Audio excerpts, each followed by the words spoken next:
Singa yang sombong. Di dalam sebuah hutan terdapat sekumpulan haiwan yang tinggal bersama. Mereka kelihatan sangat rapat dan sering bermain bersama. Singa dikenali sebagai raja di rimba kerana kebijaksanaannya dalam menyelesaikan masalah-masalah di dalam hutan. Singa juga ditakuti oleh haiwan lain kerana badannya yang besar. Oleh sebab itu, singa telah dilantik menjadi sebagai ketua yang akan menjaga keselamatan dan keamanan hutan mereka. Namun, singa telah mula menunjukkan perubahan sikap menjadi seekor singa yang sombong dan mula tidak menghiraukan haiwan-haiwan lain. Singa juga suka bercakap besar dan angkuh. Semua haiwan di sini perlu mendengar kata-kata aku kerana aku adalah ketua di dalam hutan ini. Ini menyebabkan haiwan-haiwan lain mula menjauhkan diri daripada singa. Pada suatu petang, singa dengan angkuhnya telah berkata kepada monyet, Akulah satu-satunya haiwan yang paling hebat tentang hutan ini. Monyet mendengarnya dan berlalu pergi. Pada keesokan harinya, singa pergi bersiar-siar di hutan sendirian kerana singa mahu mencari makanan. Tanpa disedari, singa telah memasuki hutan yang sangat jauh dan sunyi. Ia amat berbeza daripada hutan tempat tinggalnya bersama haiwan-haiwan yang lain. Singa yang gagah perkasa itu mula berubah menjadi seekor singa yang penakut.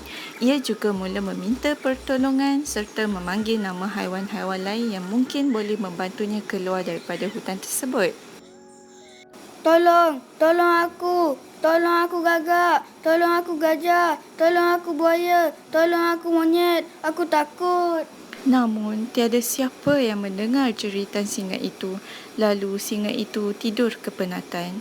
Gajah dan gagak mula berasa hairan kerana sudah beberapa hari mereka tidak nampak kelibat singa di hutan. Mana ya singa? Sudah beberapa hari saya tidak nampak singa.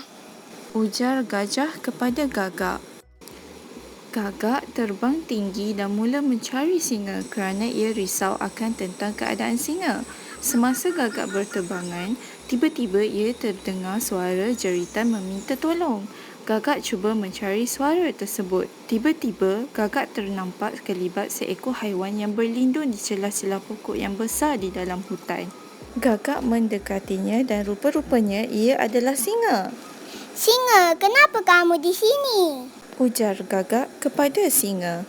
Aku sesat semasa mencari makanan, gagak.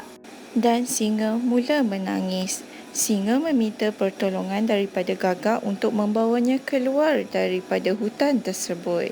Keadaan singa yang agak lemah menyebabkan gagak meminta singa untuk terus kekal berada di situ. Gagak juga berjanji akan kembali bersama haiwan lain untuk menyelamatkan singa. Singa, kamu tunggu di sini dahulu ya. Saya akan datang dengan bantuan haiwan lain.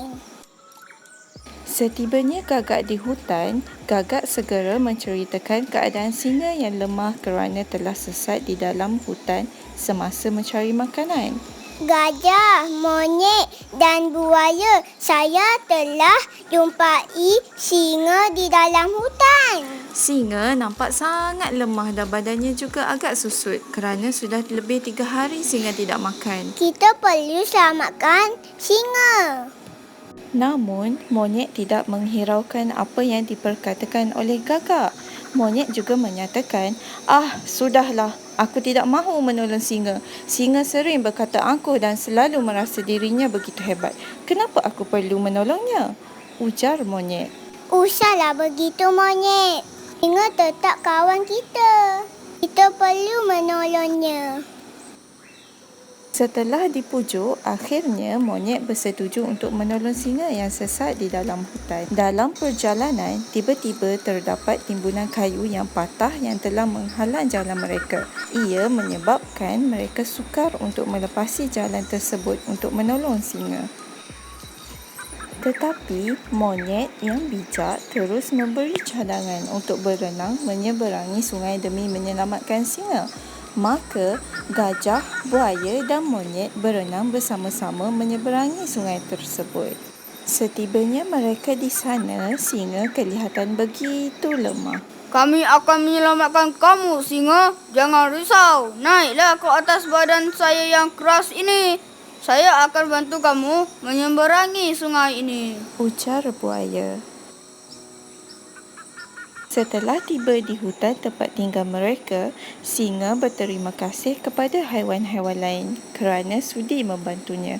Singa berasa sangat malu akan sikapnya yang sombong dan meminta maaf atas segala salah silapnya. Terima kasih gajah, gagak, monyet dan buaya kerana telah selamatkan aku. Sejak hari itu, singa tidak lagi bersikap sombong akan kelebihannya. Malah, singa juga lebih bersikap rendah diri dan rajin menolong haiwan lain.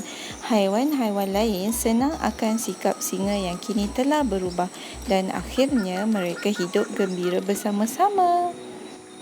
Oleh itu, adik-adik, kita seharusnya tidak boleh bersikap sombong dan bangga diri. Kita seharusnya mengamalkan sikap setia kawan, saling membantu dan saling memaafkan orang lain. Okey?